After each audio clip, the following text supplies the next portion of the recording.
Hey everybody, this is Kathleen Moss, and you're listening to A Breast Cancer Diary. Today's guest is my dear friend, Danyel Rogers. Danyel lives just one town away from me, and she is the founder of Warrior Women Portraits, and she's kind of a local celebrity for it. She was diagnosed with invasive ductal cancer in 2022, stage 1, and she had 4 rounds of chemo after that diagnosis. And in July of 2024, just recently, she was re-diagnosed again with stage 4, and she has triple negative breast cancer, which is going to be the main topic of our discussion for the second half of today's conversation. Welcome, Danyel. Thank you so much for having me. I wanted to ask you first off, it was kind of a perfect setup because last week's guest, Brenda, mentioned how much she loved her experience in your studio, in your photography studio. And so first off, I wanted to ask how you were inspired to create your project, Warrior Women Portraits. Absolutely. I knew in the very beginning when I was diagnosed, even while I was going through treatment, I wanted to give back in the breast cancer world and really just kind of lift them up. I knew it needed to be something unique, something that other photographers weren't actually offering to the women that have been diagnosed with cancer. And I just wanted something really powerful, not necessarily pretty, but powerful, because we're always, when we get this diagnosis, we're drafted to war. We don't have a say in it. It's not like, we're just getting reconstruction just for the fun of it. And so, we just have no choice other than to fight, to just do what we can to stay on this earth as long as we can. And I wanted the experience to kind of mimic that. As I was watching fellow flatties at the flat retreat that was in that April, I really noticed the impact that a group of women had that just knew and understood. And so that's when I knew it needed to be a group session, so that they could lean on each other and just have fun and connect. And the more I thought about this, the more it just excited me, because it could be people that are 20 years out that feel so much strength that they've beat this, and they've really connected, to other women that just need that extra pick me up of, you are strong, you are, resilient. And I love showcasing that. So I really wanted it to be, regardless of what stage type, you could be stage 0.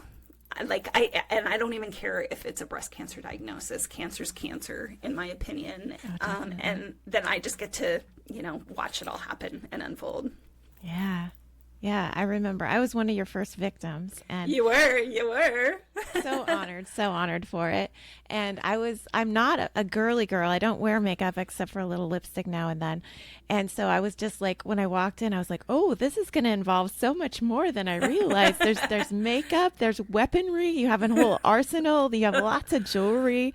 Yeah. It was a really cool, kind of almost like a playful activity that reminded me of being a child again, but sure. in a more strong, strengthening kind of way.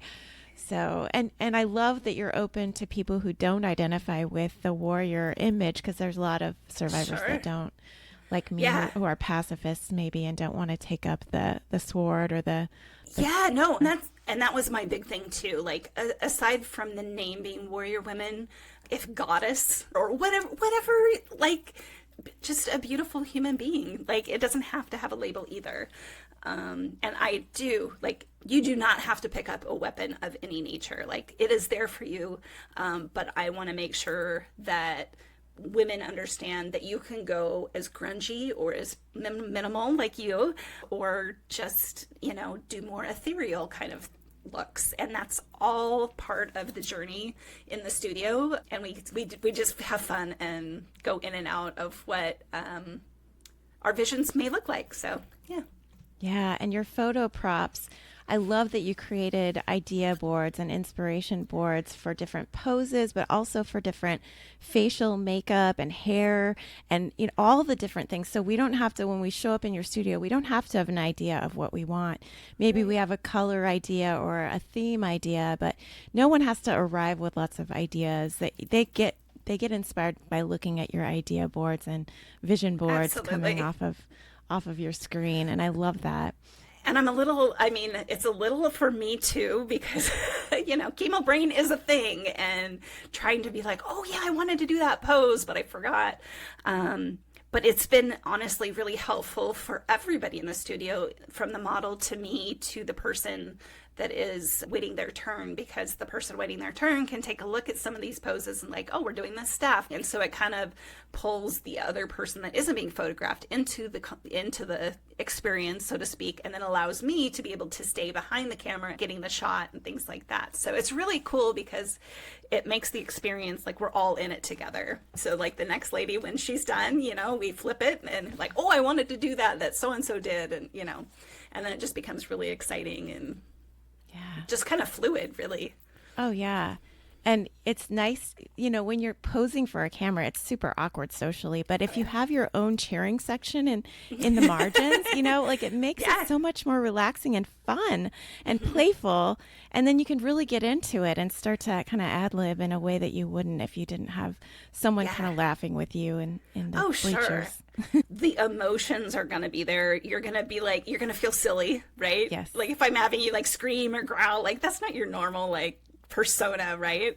But I think it works. It's amazing. But then we get the laughter right after to just be Yep. like, oh my gosh, look at that natural smile you captured.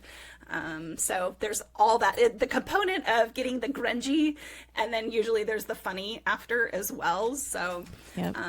you get it all. Yeah. And I think there's another element too to some of your props. You have a lot of furs, and I really loved my portrait that came back with the furs because it made me feel a little more connected to the earth, the basic elements.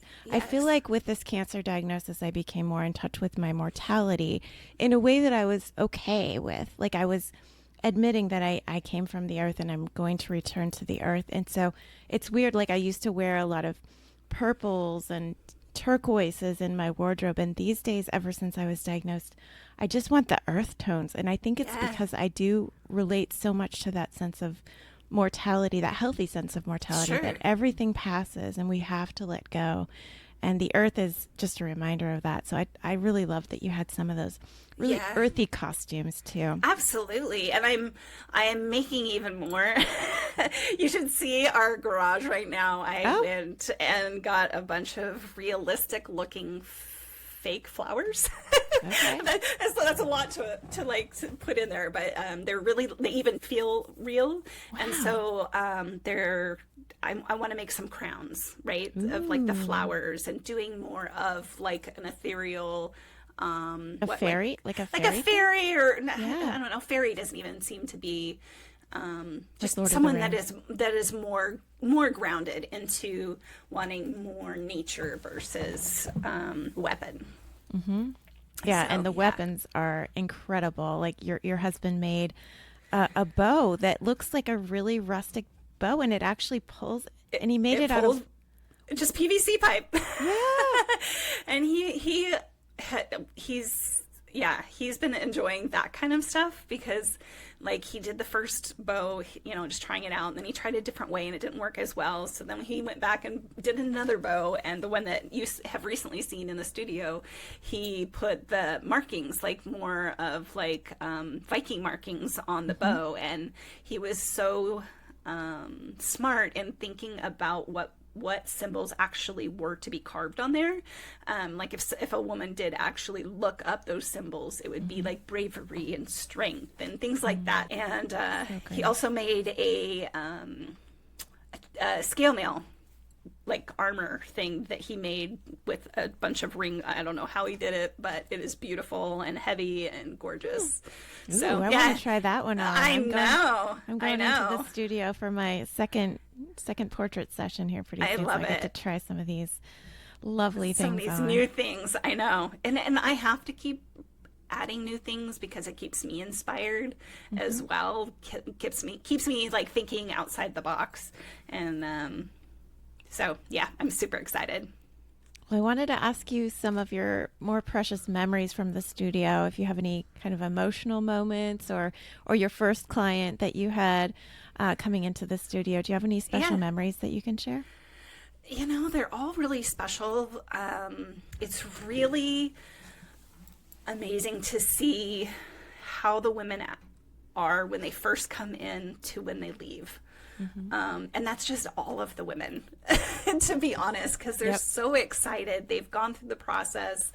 They haven't even seen their images yet, but they're so like in it. But the ones that don't think they're going to get into it and then they do, those are the ones that are like, oh my gosh, this is so funny, because they're really timid, and and it's a strength, right? So if someone is just kind of mousy, you have to kind of pull the mousiness out and give them a little more oomph behind their image. And you can see in the roll of, I say the roll of film, right? The SD card, as they go through their session, you can see their expressions become more natural. And it's really magical to watch. And then there's the ones that are just like in it, just they're like screaming and they're growling, and those are fun too. I actually have to have sometimes I've let all the people know there's a bunch of businesses up where my studio is, so I've had to warn them that, like, we're going to be doing these sessions, and you might hear some screaming or grunting, but I promise you, no one is being injured. And then we do a Zoom call, and they get to see the images. And watching their face is probably my all-time favorite. Okay. Because the excitement, I think because the women have a persona, they see themselves differently. They don't see themselves as a mom or a friend or a wife. You see the strength of just them as a human. I know it's really hard for us women, or just, people in general, to see a picture of themselves and not try and pick it apart. But I think in this scenario, they're a persona of themselves, kind of like, Beyonce would be like to a Sasha Fierce when she goes on stage, right? You have this persona. So. Yeah. That reminds me of a story you told me of a mother who talked about her vision for her print that she was going to have printed of her photo. Yeah, I think you're referring to, she was like explaining how empowering this image would be on a wall of a family with young children. And, women aren't meant to be in that big, strong mentality. We're softer, we're more gentle, but we could do really hard things. And I think it's really empowering for not just the person, but their family, their partner, to see what they see of their partner, right? And they don't necessarily know how to explain that to them, that they see the strength, and now they have an image to be like, see, I've been telling you, you're really strong, but this image really kind of like encompasses it. But then if you have young children, what is that saying to a young little girl, right? That she can be strong, she can do really hard things, and my mom did hard things, and I can do hard things. And giving them permission to feel strong. And then you have the other side of little boys, who are able to see their mom in a way that society may not necessarily show them. And so I think the imagery that comes out of it is so much bigger than me, so much bigger than the person that is being photographed almost, that is really the legacy that I'm hoping to leave behind. Like I had a client, her husband just printed a whole gallery for her walls and gifted it to her for Valentine's Day. And it was posted on Facebook and stuff. And it was just like the fact that they like their images that much to put so many on their wall for them to view on a daily basis. So it's pretty awesome. And yes, it is definitely my legacy. I've been, my first phase of life of my legacy was raising my two kids and my stepdaughter. And now it's these warrior sessions that I really, facing mortality is a little bit easier to know that I'm affecting not just these women, but their families, their young kids, their friends. You know, a lot of times their friends will see these images and get really emotional because they too, it's like seeing an image of what they would actually, that they didn't realize was something that they needed to have, and that of their best friend. So it's really cool. Yeah, speaking of family, I have met one of your daughters down in San Yeah. Francisco. Your daughter Brianna came and helped you transport your entire studio into a hotel room when there were 100 of us flatties assembling just over a year ago for Yeah. International Flat Day. And she was an amazing assistant to you as you kicked out like so many little mini studio sessions, one after another. Like how Yeah. many? Like 25 women got their photos taken? It ended up being 21 in the end. Wow. 21 over 2 days. Now, normally I Yeah. do 2 warriors a day. So Right? that was, so yeah, I definitely needed her help, her assistance. And she was so, like, it was such a proud mom moment, Yeah. watching her interact with all these women that I call friends, and, and just really seeing her see the power in these women, because I could really see it. Like she was helping with makeup and kind of helping things move along so that we could get because I wasn't going to have a lot of time to help with makeup or hair or whatnot. And it was remarkable to see her interact with people and people coming up to me and telling me how amazing she was, and those are words that a mom always wants to hear, Yeah. right? Oh, That, and she was there every step of the way, all through our whole like parade and walking Yeah, across the Golden Gate Bridge and celebrating afterwards. She was right there with you and yeah, supporting you. I just love that you have that memory of that whole 2 days, 3 days spent with yeah, her, so intimately partnering with you on your life's right. passion. And it was really interesting. International Flat Day is actually on my other daughter's birthday. Oh, So it was the day that we walked across the Golden Gate Bridge with my daughter Brianna was very emotional because it too was also my youngest daughter's birthday as we were walking past. And so it was just like all these emotions, but positive and like, God, that was a magical day, wasn't it? Like it walking was. across that Golden Gate Bridge, I just had tears running down my eyes. And I'm not like a big crier, but when people are driving by honking their horns in support and in solidarity to us as we walk across, it was just, sorry, I know I digress, but it was such a magical moment. No, it was. There'll be never be anything else like it. I don't think it was also, I think for both of us, some of our first memories of Yeah. solidarity in the Flat community. So Yeah.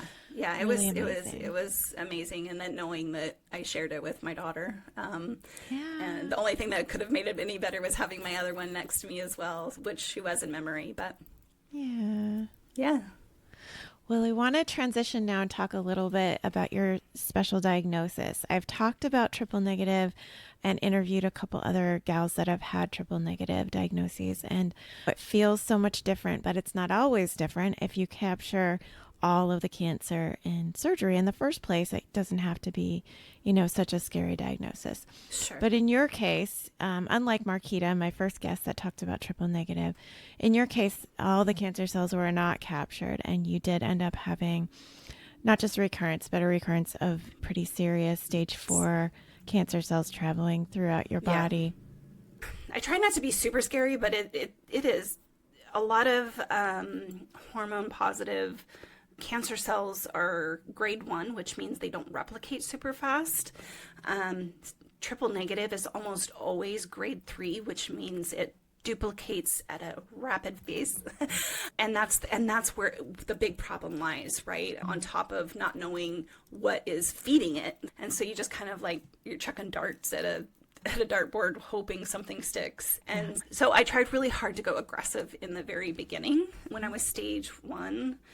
And because knowing triple negative has super cells, and So I went aggressive. My doctors had offered a lumpectomy with some radiation, and I was like, no, I want a double mastectomy, no reconstruction. Let's get chemo. And I was like, this is just, we're doing all the things. Yeah. And we're fighting it. And we named my cancer Toby because I didn't want it to be like me, who I was. So we gave it a name. We named him Toby.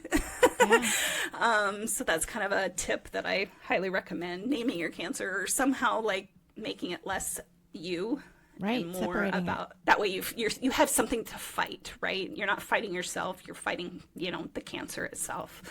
But anyhow, at the very end of 2023, I was getting really kind of raspy in my voice, and one of the components of becoming metastatic is a lot of times it'll go in your help me out, Kathleen. Your thyroid? Thyroid. Thyroid. Thank you. Which, if it goes to your thyroid, a lot of times it will change your voice or things like that because it's around your esophagus. So we did a bunch of testing. I mean, we did an ultrasound of my thyroid. I saw 2 different ENTs. They scoped my nose and then all the way down to my vocal cords. Wow. And then at the beginning of 2024, my oncologist was like, let's just do a big scan, see what we're working with, and if there's anything, we'll tackle it. So we did an MRI and CT of pretty much my chest wall, abdomen, and then head to toe bone scan. Everything looked fine in February, and there was one spot on my rib that had been there all along, looked like a past injury or something of that nature. It was stable, but my doctor was like, in 6 months, let's rescan just to make sure there's been no change.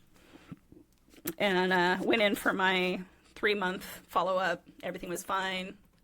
Then I was at the 6-month point, time to do all the scans, and that's when we found out that I had become metastatic, and so all the lymph nodes around my neck now were consumed. So I was sounding like a chain smoker at this point, and then it was also in both of my lungs. So at that point, I became metastatic.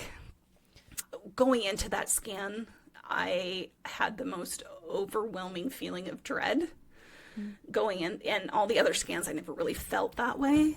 And then most recently got more scans, and now it's also in my liver and a pretty significant one in my brain that I just found out a couple days ago. Yay!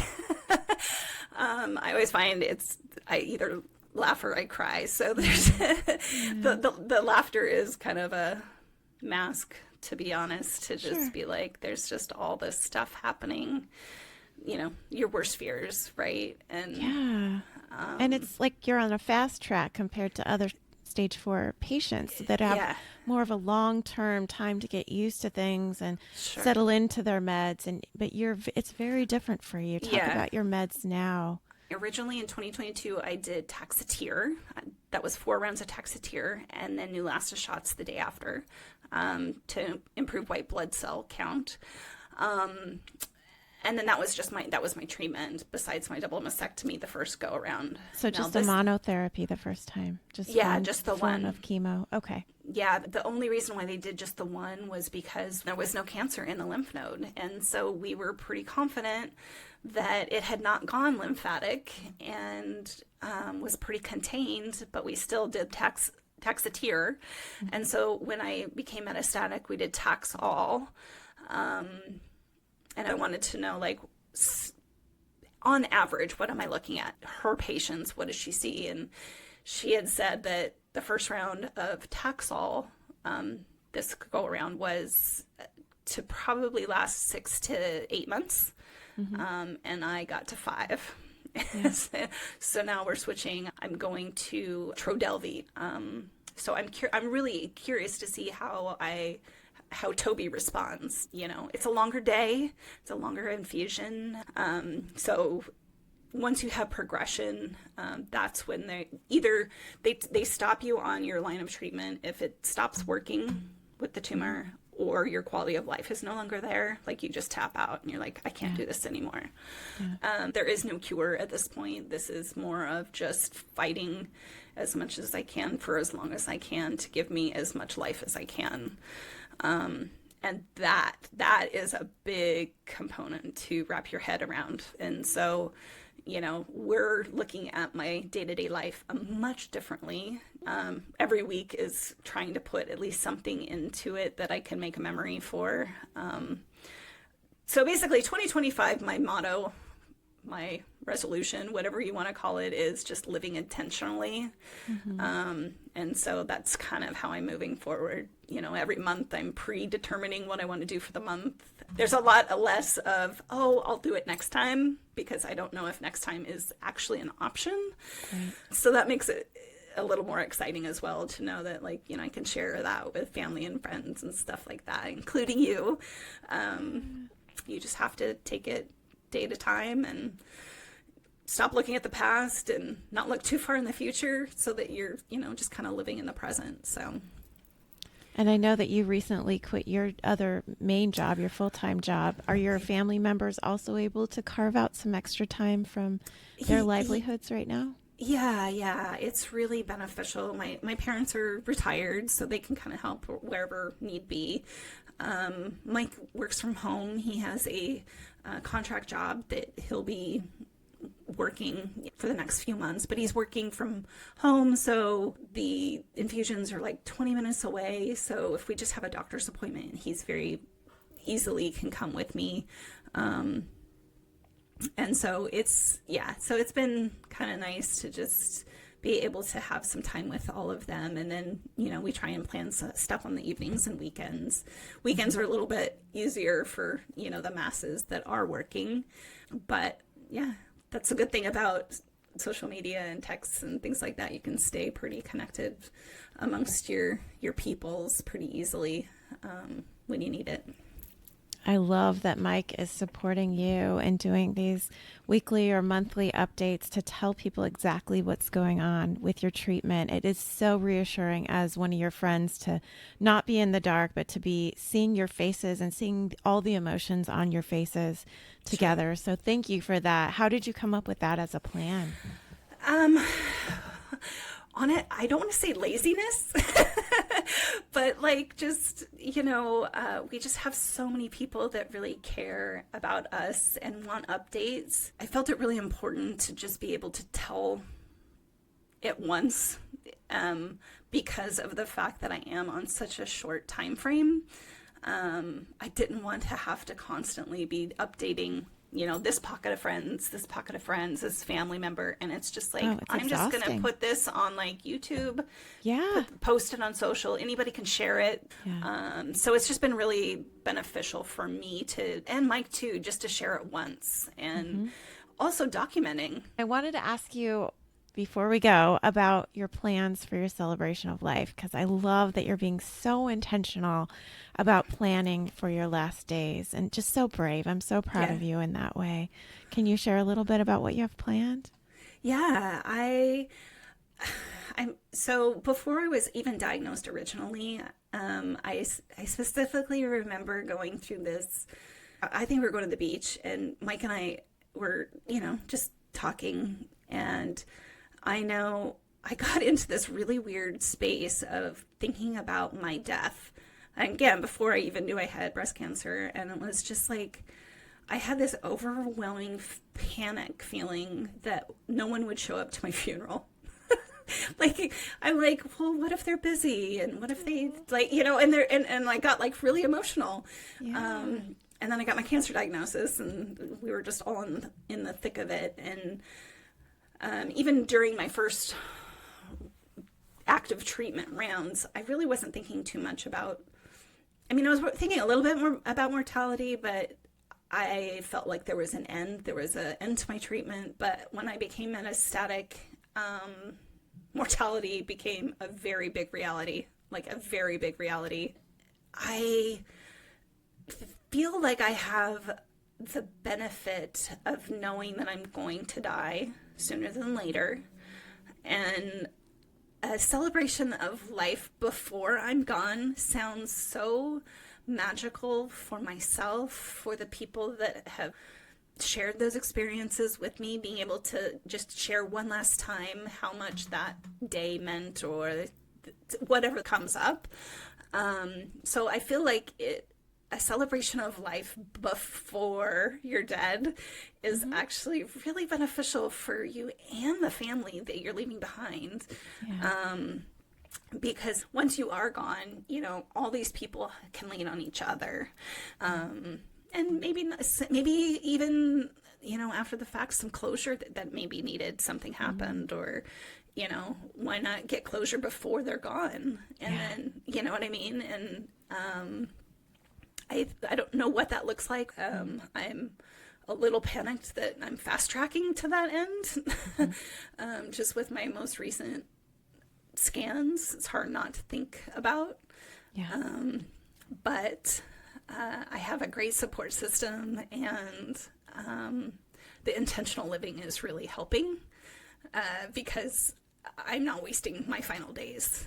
Yeah. When I've thought about your plan to have the end of life celebration before you die, I think it's also really great for your partner, for Mike, because when you witness a funeral and that person is then alone, they're wishing that you could have seen how loved and valued you were. And in the funeral, they get to see it, but they're always wishing that you could have seen it. So I love that you at least have the power and the control over when you're celebrating your life. And I love that we will be able to dress up with abandon and put splashy makeup and do our hair up because you're the makeup and dress up queen, right? And just be playful with you and shower you with bubbles and love and hugs, and so that you know just how special you are. That's definitely been a really hard thing because I take care of people. Like, that is just, I'm always mom, you know, and having people take care of me has been kind of a new thing that I've had to get used to. But it's been good to just see all the people that have stepped up for me, and in small ways and in big ways. And I've definitely felt very, very loved. Well, if you need someone to help you plan that future event so that you can stay in the present, then just lean on me and ask me I love that. I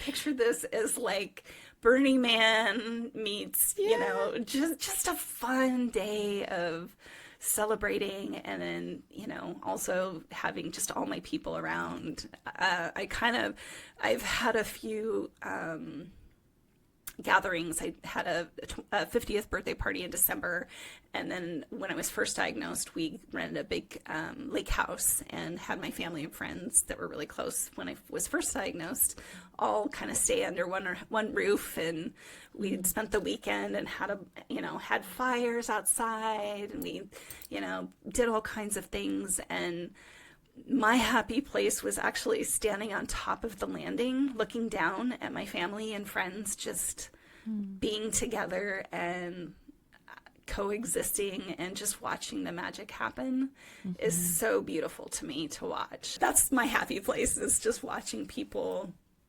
from all avenues of my life to just kind of connect. And it's interesting the things that you find heartfelt during these times. So soaking them all in. Well, I'm so honored that you decided to come on and be interviewed today in this super, super vulnerable time of your life, and so grateful to be in this with you. I want others to know about how to sign up, especially those in the Northwest, but even people who are willing to fly in, I can help arrange accommodations if necessary.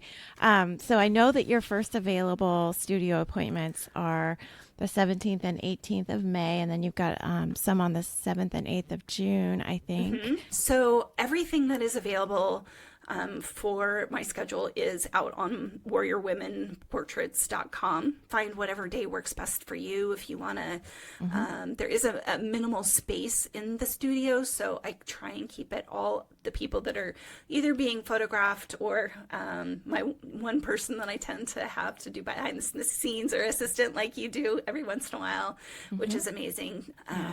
But yeah, I take care of everybody in the studio. They just literally need to show up. So sign up. Okay. I think you will not regret it. I have not had anybody say that they have regretted making the space and the time. Oh, never. No, can't imagine. And so it's just a day of dress up, and it is $90 to sign up.